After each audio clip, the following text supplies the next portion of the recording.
You ready to get in? Yep. But Mommy, why are we getting in the car? This is a surprise? What's the surprise? What's the surprise? Get in the car so we can go. Is this? It's my car. Your car? It's my car, dear. Why did you make it smell like this? I just bought it from somebody. Why you? You finally got a car! You finally got a car! Yes! So you can drive us to school! You can drive? Like You got your driver's license? No, I didn't get my driver's license yet. And I gotta get it Mommy. registered and stuff before I can drive it. But did you take the driver's test? No, I got my permit. I'm gonna take the test. Why you look sad, dear? I'm not sad! Finally! And you got a good car. It smells bad. Oh my gosh, Nia.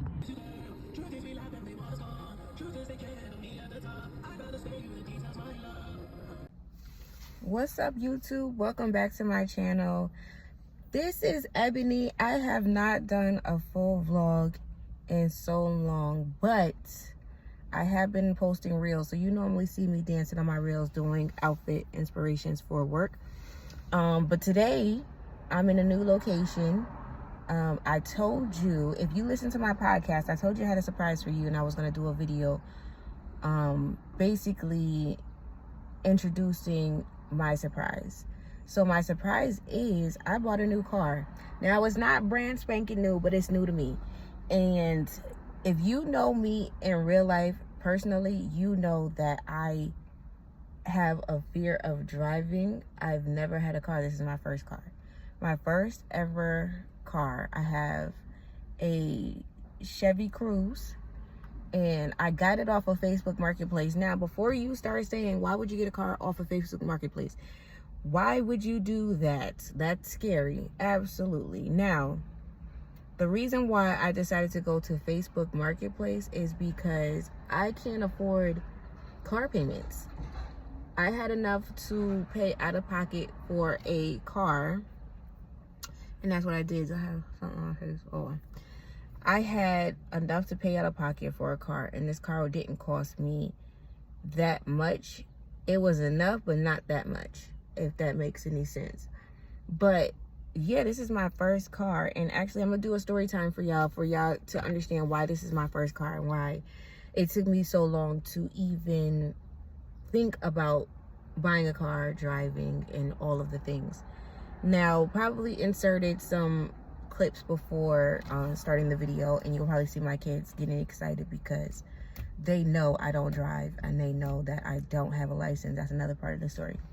So the reason why I never drove or had the desire to drive is because pretty much 100% fear.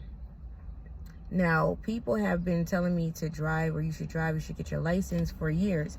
For years. When I say years, for years. I'm 39 years old. This is my first car, and I still don't have a license. Now, when I was younger, around 18, I think I took my first driver's test, and I failed because I tapped the car. Before that, I was probably like 16 years old, and I tried to drive my mom's car, and I didn't hit a car, but I kind of like scratched up against another car, and I was kind of nervous. So once I took my first driver's test, I was already scared because I already damaged somebody else's car, which she was cool with. But hang on, getting a call. So I'm back. Sorry, I had a call. So basically, I forgot where I left off, but I damaged the person's car. I'm gonna just start off from there. So when I went and took my driver's test for the first time at 18, I was already nervous, and then I went to go park at the end of the test, and I hit someone's car. Not hit it to the point where I tapped it. And the guy was like, get out of the car, like, you're not gonna drive because you tapped the car. Okay, fine. Everything else was solid. I took the driver's test a couple more times after that, and each time was like, I failed each time, but it was like minor things. It wasn't that I couldn't drive, it was more so just silly things. So the second time that I took the driver's test, and I failed because they said I was driving too fast. I think I was driving too fast, and I wasn't going that fast, to be honest. in my opinion, I wasn't going that fast. So when I decided to take it again, wasn't that long afterwards, I decided to slow it down. But I was so like slow. There's people behind me honking the horn, going nuts because I'm going slow. I failed because I went too slow, and I'm not even kidding. So I'm like, okay, I'm not doing this for a while. So I didn't do it again until I think my late 20s. I was like, okay, I'll try again because, you know, I'm gonna try it. Tried it, and no, not even my late 20s, probably my mid 20s. I tried it because I'm like, yeah, I should just get my license. Let me try to do it. This one I failed because I did not follow directions. The man told me to make a right at the light. There was no light, but there was a stop sign. So I said, do you want me to make a right at the stop sign? And he was like, at the stop sign, you know what I meant. So I'm like, okay, you said light, but whatever. Failed because he said you don't follow directions. Like he was going to be in the back seat of the car the whole time I was driving. So I never had an issue with driving. Like, I know how to drive. It was just small little things that kept me from getting my license. No problem. So fast forward to when I'm pregnant with my oldest daughter. I'm 27, and I'm in a car with my cousin, and my cousin, I'll never forget it. We were going down, it's like a little small side street, and there was like a truck in front of us, like an SUV in front of us, and we were all at the stop sign. So the SUV pulls out, like he's going into traffic. He pulls out, and for some reason he stops, like dead stops in the middle of the street. And my cousin, she's looking to the side and she doesn't see any cars coming, so she just hits the gas and she like hits him from the back, boom. And I'm pregnant at the time, so I'm nervous because I'm pregnant. I'm jerking forward, like the seatbelt, everything jerks, all this other stuff. So I'm scared, I'm nervous, and the only thing that my cousin could think of at the time was her lease. She was like, oh, this is a lease, what are you gonna say, like my payment, all this other stuff. It was nothing about me, nothing, are you okay, do you feel like you want to go to the hospital, is your baby okay, do you feel funny, anything. Nothing of that nature came out of her mouth, and God bless her soul, because she did pass away a few years after that. But it was just like, it's like, I felt like, oh my gosh, this poor lady is struggling with the dog. Oh no. Oh, that's so sad. I can't help her, because I'm not really a big fan of dogs, and I know dogs that can pull me like that. I'm good. But anyway, so I felt like, okay, what's going on with me and cars and whatever. So I was nervous, more so because my baby's inside of me. I'm scared. I don't want to drive. Now, I just had a fear of driving after that because of getting into the accident and being pregnant. So I'm like, I don't want to do this. I don't want, if I drive, I want the roads to be absolutely empty, so there's no chance of me hitting anything, and that's it. And that's not gonna happen. So I was just like, I'm not gonna drive. I'm okay with taking a bus. I'm okay with, you know, walking everywhere. That's not a problem, you know. And so if you know anything of my story, you know that I was married. So my ex-husband had a car, and well, he finally got his license. He got a car, and that was okay for me. So if the kids had to go somewhere, he could take them. If, you know, if I really, really need to go somewhere important, he could bring me, things like that. So it was never a big deal. But more than likely, I was walking where I needed to go. I can take the bus, I can take the train. Like, I'm really good with learning how to get around places. And I'm still watching this lady struggle with the dog, and she's older too. My God. I feel like, yeah, so I can get around. I can like plan a trip, and, you know, of course I have to take hours out of my day, like a couple more hours more than I would if I had to drive. So it's like not inconvenient for me because I'm used to it, but other people might find it as an inconvenience. Like, why would you want to do that? Like, who wants to do that? And it never bothered me. It never bothered me, and it still doesn't bother me to this day. But the reason why I got the car before I got my license, buying the cart before the horse, I will tell you, is because of my mom getting sick. My mom got sick around my birthday, and she had to have emergency surgery. So I felt like, okay, if my mom is sick, I can't get her to her doctor's appointments. Mind you, she got sick, like everything happened at my place, and I live less than a mile away, like 5 minutes away from the hospital. The hospital, walking to the hospital for me would be a good 10 minutes. Imagine if I had a car, I would have got her there in 5 minutes or less. And I couldn't do that for her. And she's in pain. I'm watching her in pain. I had to call my aunt, ask my aunt to come to bring her to the hospital. And it's like, you know, I could have done that if I had a car, if I had a vehicle, I could have done that. Now, some people like, oh, you could have called an Uber, you could have called an ambulance. Uber, you're on their schedule. Ambulance, you're paying an extra $1,000 for a 5-minute ride, when I could have done it if I had my license, right? I thought about it. And that was like my biggest thing. Like, I need to be there for my mom. And then I started thinking, what if my kids have an emergency? What if, you know, I have to be there for them? I have to take them places. I have to, you know, it's not just for me. Like, before I was thinking in a place of selfishness, like, oh, I don't need a car because I can walk everywhere. But now my kids are getting older. I'm not pushing them in strollers. They're walking with me. They're on the bus with me. And it's like, it's an inconvenience for them. And then to find out that my daughter, her friends are asking her like, oh, how what's the longest you've ever walked? Or how does it feel to have a mom that doesn't have a car? Like, things like that. And it's kind of like, it's embarrassing for her. Me, I grew up with my mom. She didn't have a car. She would have a car here and there, but she didn't drive. So I was always used to walking, taking the train, taking the bus. It was never a problem. Now you have Ubers, you have, what's the other one, Lyft, and all these other things, and kids are just going here, there, everywhere at a drop of a hat because they can just pick up their phone and do it. And for her, she's like, my mom doesn't have a car, so we got to take the bus. And it's almost like a joke to them.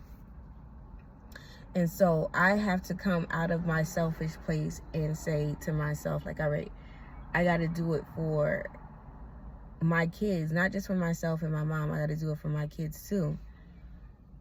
And it's still hard because I'm still nervous. It's the anxiety that being in the car gives me. But being in the car, like, now I come in the car every day, I turn it on and I make sure everything is working right. I'm playing with it. I'm like, you know, checking everything out, making sure. But now it feels like it's my car. Like, it is my car. I paid for it. I have insurance on it. Everything is good. But now it's like, it's your car, Ebony. Like, it's your car. This is yours. You own it. And it gives me another sense of like, wow, I did this.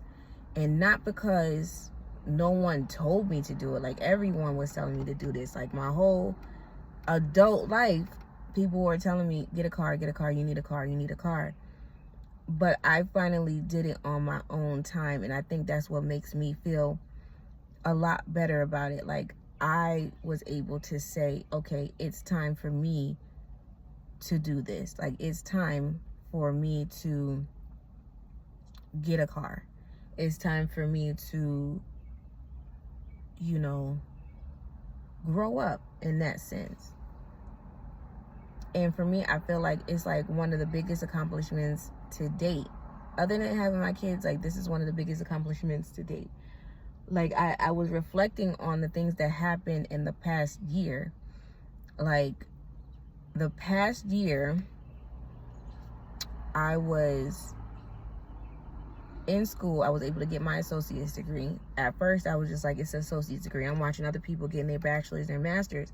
But then I realized that everybody had their timeline. Some of these people getting their bachelor's and their masters are the same age as me, but they had kids before I did.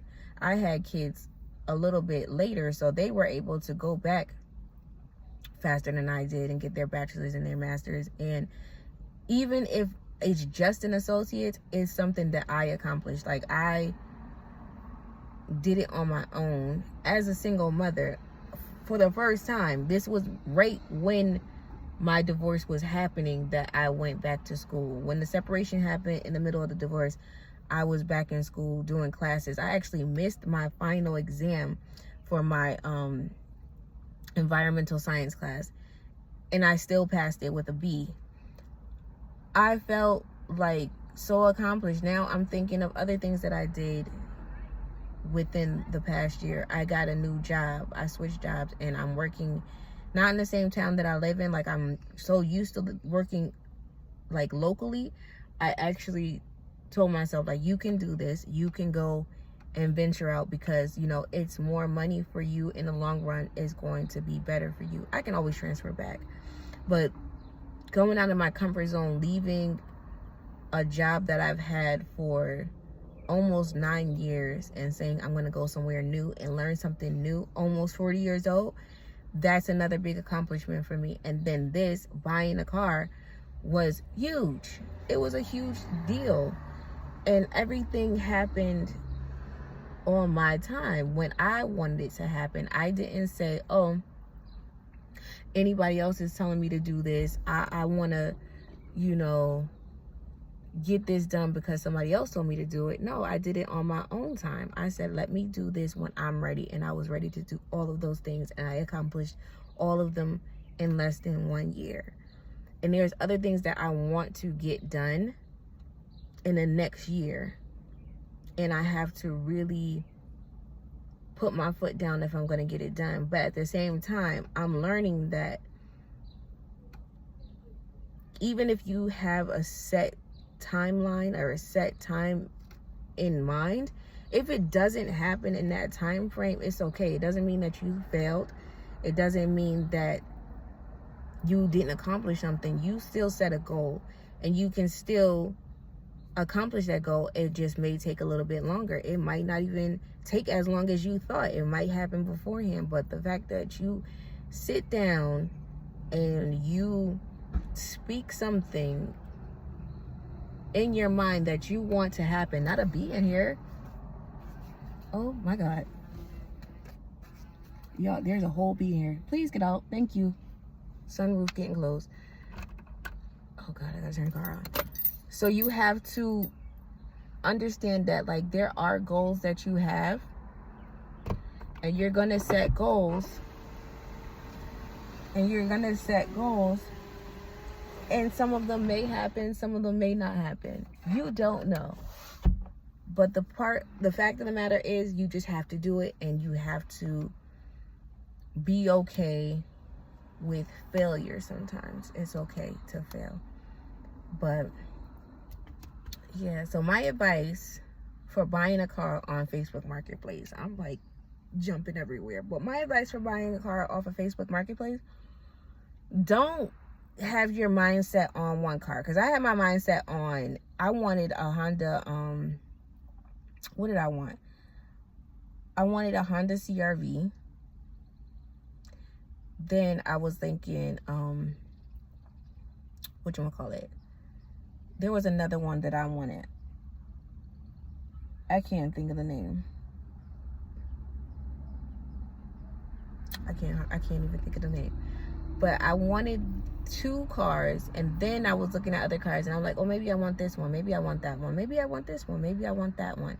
Never in my mind did I think to get like a Chevy. Like, nothing in my head said to get a Chevy. I was just like, my mind was just set on one thing, and then I just kept saying, okay, I just want a smaller car. That's it. I just want a smaller car. And then there was a couple options that popped up in my price range, and all of them had some things that needed to be worked on. So again, my advice is, don't just set your mind on one type of car. Look at everything. Look at the price range. Look at, you know, the style, look at like the mileage, all the things. Just look at everything, because some of the ones that I wanted to get, like the mileage was crazy. And it's just like, I don't know too much about cars, so I just know that certain miles, it don't make no sense to get the car, because it's not gonna last that long. And then the price, just because of the kind of car it is, or because it's popular in the moment, the price is gonna be jacked up and it doesn't make sense. So be mindful, just look around, just keep your options open, basically. Second thing is, if you don't know cars yourself, have somebody else that knows cars look at the car for you before you make the purchase. Before you make that purchase, before you pull that money out, make sure that you have someone or that knows cars or you know cars, and you can say, okay, this is not right. I'm not gonna pay this much for it. I still want it, but I'm gonna knock the price down because this, and this. There's so many, like, if you know me, I work in a bank. And my last job, when I was working in the other location, there were so many women, young ladies, buying cars off of it. Why are these damn bugs coming in here? All of these young ladies trying to buy cars off of Facebook Marketplace and just coming out to, you know, get cash, like full cash, like a lot of money, and going to meet like random people off of Facebook Marketplace. And I'm like, and I would always ask them, like, who are you going to meet? Like, do you know this person? No, the car's on Facebook Marketplace. Are you going with someone? And it's not like, you know how you don't want to say, oh, a woman can't do it on her own, but let's be honest here. Going to buy a car on your own as a woman, and more than likely it's a man selling you the car, is dangerous. So don't do that. Please don't do that. Have your father, your brother, your boyfriend, your husband, somebody come with you and check out the car with you. Do not go on your own. That's one way you can get robbed. And I've seen men too get robbed. When they're purchasing a car, they'll get like a cashier's check, or they'll get like cash, and they'll go and they'll check out the car. They don't make sure it's running. They don't know anything, and it's not running. The one person that I remember, this boy got a cashier's check. Actually, two people. A boy got a cashier's check, paid the guy before he even saw the car. And then the guy was like, okay, you can pick up the car tomorrow at this location, after he got the check. Now, cashier's check is good as cash, like it's gone. He went to the location, there's no car there. So basically he comes back to the bank and say, oh, how can I stop the cashier's check? I gave it to this man and he told me that the car was here. The car is not there. I want to get my money back. There's no way to get your money back. And that was actually a case that happened right before I left my last job. A young lady came and she found a car on TikTok. Somebody was selling cars on TikTok and gave her instructions to take a check out, go to another bank, deposit it into the business account, and the car will be brought to her once everything cleared. Now, the red flag was the person's dealership is in Miami, Florida. We live in Connecticut. Not to say he doesn't have people up here that can get, or somebody can bring the car, but come on. And then she came back and she said she wanted her money back. There's no way that I can give you your money back. You took that money out of the bank. Once it's out of the bank, it goes, it's yours. You're liable for it. I can't sit there and say, well, you got robbed, so let me try to get your money back. There's no way. You took it out. You're liable for your money now. That's yours. So again, number 2, be careful when you are purchasing off of websites, even if it's TikTok. I'm saying even if it's TikTok. TikTok is shady as hell.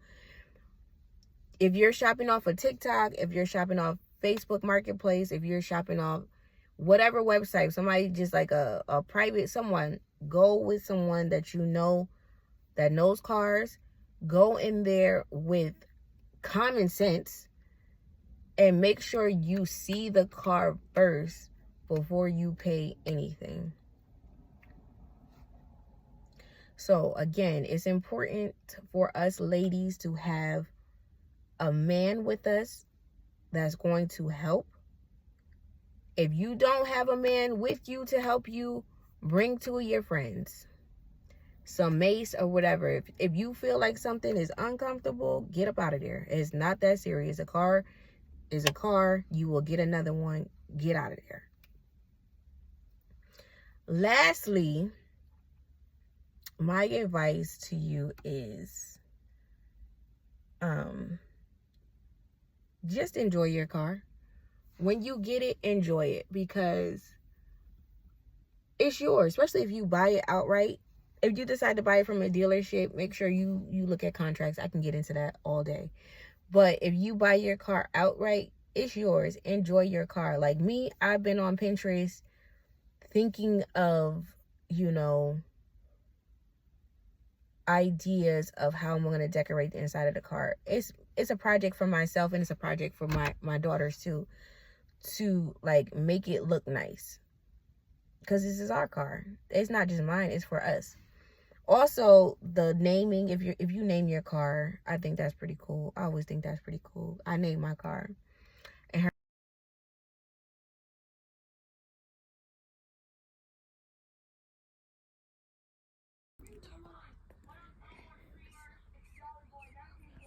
her name is FROSTENE. Please don't come Yes! No! at all. I Don't. hate FROSTENE is her name. FROSTINE. FROSTENE. Not Frosty. Not Frostine. FROSTENE. FROSTENE is her name. Put some respect on her, for real. But yeah, it's really like, it's surreal to really say like, oh, I have a car and I named her and I want to decorate her and I want to do all that stuff. Because me 3 months ago, 6 months ago, 2 years ago would never have been in this spot. Like, you would not see this surrounding. You wouldn't see this background at all. You would see me outside on the porch more than anything, or in the bathroom at work dancing for you guys on reels, or walking as I'm doing a vlog. This is something new for me, so it makes me like happy. Like, I got emotional a couple of times with thinking about like, yo, I have a car. I can sit in my car and listen to music if I want to. I can have a nap if I choose to, in my car that I paid for, that I work hard for. But yeah, so always remember, keep your options open. Don't settle for just one thing. Take a friend with you, a man, a mechanic, anybody that knows cars. If you know cars, great. If you don't know cars, find somebody that you trust and that's reliable, that you can go with. If you can't find a man to go with you, go with a couple of homegirls and figure something out. Now, if there's gonna be some issues with the car, that's on you, but you have to make sure you're safe more than anything. That's the bottom line, period. And also be just be proud of yourself that you accomplished something, and just be careful of scams, schemes, whatever. Know what you're getting into before you purchase the car. Know that all the things that you have to get, your bill of sale, the registration documents, all the things. Make sure you get it. Do your research. If you have to chat GPT what you need to buy a car off someone, a private sale, find it, Google it. It's right at your fingertips. But the main thing is find somebody that knows cars.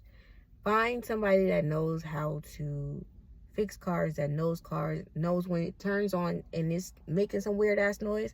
They know exactly what it is. And it's not like, oh, it's making some weird noise and they telling you, oh, that's just this, and it could be something else. Find somebody that knows cars. And again, if you don't feel safe, get out of there, period.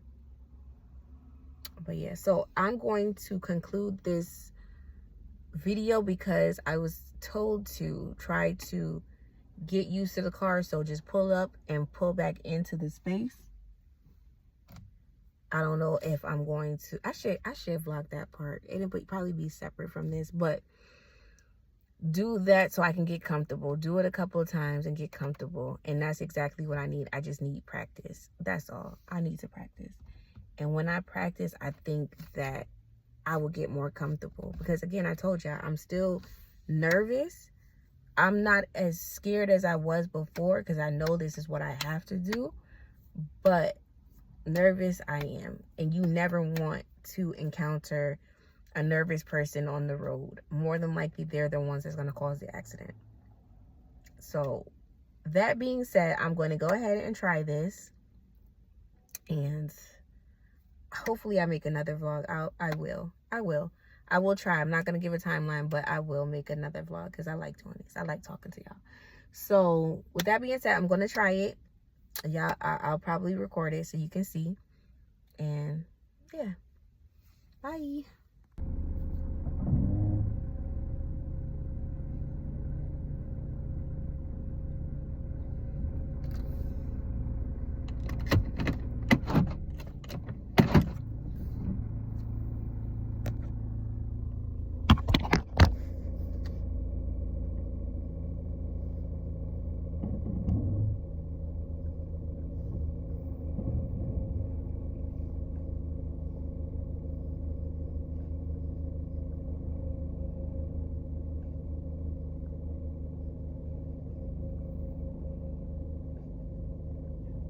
Y'all, she got a backup camera, so that's what I'm using. But I know how to back in without the camera, but this is pretty cool.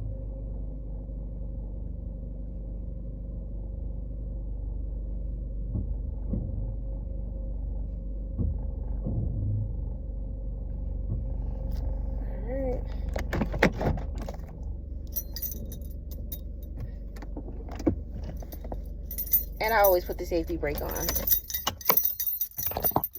because we don't have time to be rolling backwards down the hill because I do have a hill behind me. So I did it. I'm excited. I'm cool. I'm gonna get out. But before I really conclude it, if you can, comment below your names of your cars. If you have a car and you have a name for your car, tell me what kind of car you have and what you named it. Also, did you decorate the inside of your car? What does the inside of your car look like? Obviously, I don't think you can take photos and post it on here, but I want to know the color of your interior. My car is silver. You may have seen it from before. I may have put it as the thumbnail, but my car is silver. Someone suggested that I do purple on the inside. Now, when I go on Pinterest, everything is pink. I personally don't want pink. I want purple. Well, I really don't want purple. I just want anything at this point. But pink will be okay, but I feel like everything pink is fuzzy and sparkly and shit. But my daughters would love the pink. They would love the pink. But yeah, let me know. Bye for real now.